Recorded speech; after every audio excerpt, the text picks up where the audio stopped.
Andi Siap. sebagai pemerhati Ciamis ya. Kang Andi mengikuti Musren RKP 2026 hari ini.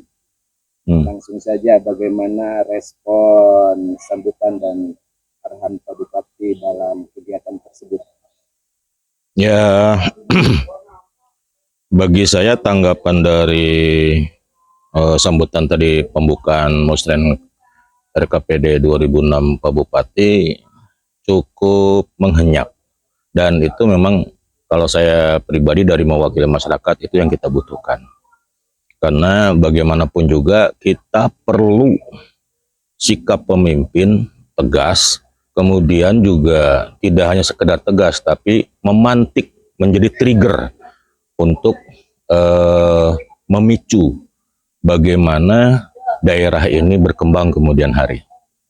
Beberapa poin yang kita tadi tangkap bahwa memang betul bahwa hari ini diperlukan sebuah kreativitas inovasi yang maksimal untuk meningkatkan PAD di Kabupaten Ciamis. Banyak hal mungkin masyarakat mengatakan, untuk apa sih kita meningkatkan PAD? Ya, peningkatan PAD ini sisi manfaatnya luar biasa nanti ke depan. Dari kebutuhan yang terjadi di Kabupaten Ciamis tentunya bagi masyarakat nanti kemudian hari. Maka ketika tadi disentuh bagaimana OPD atau semua lintas sektor, baik di tingkat desa, kecamatan, OPD, itu bergerak aktif untuk melakukan karya-karya yang nantinya bisa meningkatkan PAD. Satu hal yang sangat progresif bagi saya, dan ini perlu diapresiasi dan disambut baik. Tinggal bagaimana pola yang kemudian hari setiap OPD atau semua lintas sektor ini untuk membangun nalar kreativitas inovasinya untuk meningkatkan PAD. Ketika tadi satu percontohan tentang parkir, ada kebocoran di situ. Bagi saya itu hanya satu simpel saja.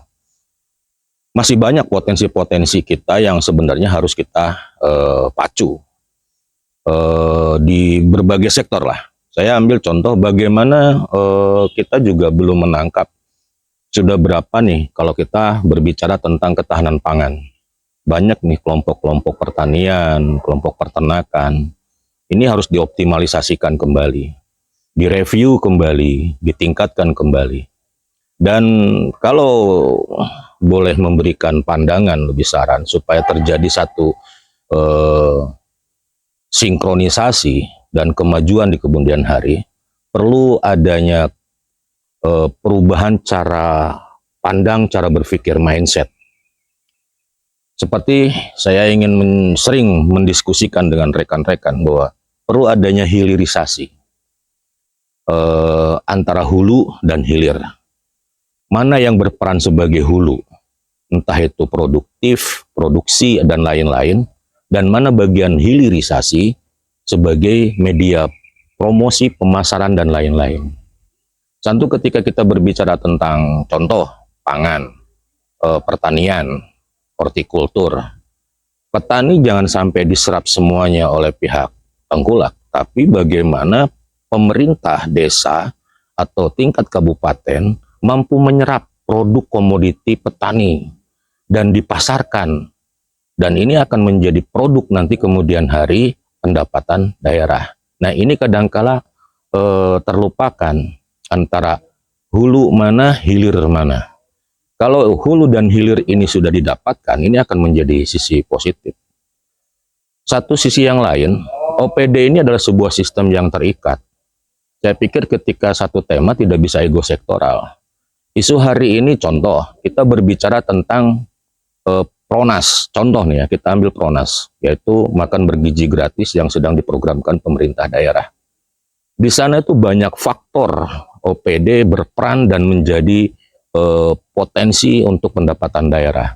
Bagaimana peran pertanian untuk menjadikan produk komoditi masuk ke wilayah dapur, bagaimana juga peternakan bisa masuk, bagaimana pihak dinas kesehatan dalam konsep gizinya bisa masuk di sana, bagaimana juga pendidikan juga mengoptimalkan nilai before afternya gizi tersebut bagi kualitas anak gitu kan.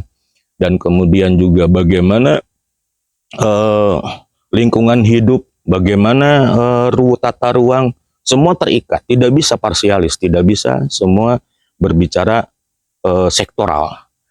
Nah, satu contoh seperti itu, kalau kita semua OPD berpikir sama, dalam satu tema kemudian bergerak sama, tidak memikirkan satu program, satu dinas, ini akan lain ceritanya.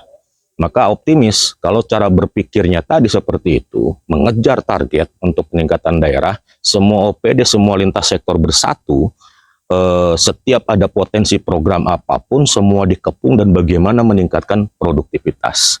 Ini yang mungkin jadi catatan penting yang saya pribadi antusias dan atensi terkait apa yang disampaikan beliau, Pak Bupati. Dan ke depan, memang kita tidak bisa berpikir 5 tahun sekarang, kita harus berpikir 10 tahun ke depan, 20 tahun ke depan. Ya, kalau tadi bilang, sudahlah, yang 20 tahun ke belakang kita tidur, sekarang bangun. Waktu sudah berubah, dan kita harus ada perubahan ke depan.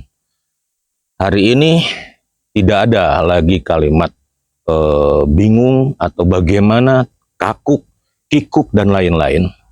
Ya, harus didobrak. Jangan sampai rancangan-rancangan program hanya seremonial, tapi harus memiliki agresivitas, produktivitas, dan inovasi untuk tujuan yang besar, peningkatan PAD. Fungsi peningkatan PAD nanti maslahat untuk masyarakat, maslahat bagi pemerintah. Ini yang akan kita wujudkan. Jangan terus tergantung dengan provinsi pusat. Sekiranya kita mampu untuk berkarya, dan saya optimis Ciamis bisa untuk meningkatkan PAD. Asal mindsetnya berubah untuk perubahan ke depan.